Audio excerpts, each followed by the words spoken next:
Okay, so here we are with the spool holder put together. It's pretty simple. You can see it's just like that. You just put it on top. There you have it. Now, to make sure that it does its best job, it works better on a carpet, or otherwise, if it's on a flat surface, you want to put something like that's heavy in front of it, because otherwise it may get dragged along. But so long as it's on a carpet, it'll stay in place. And yeah, so that's all. It's pretty simple.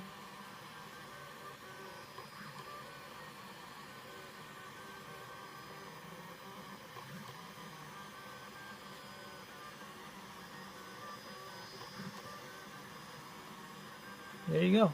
You see it's moving.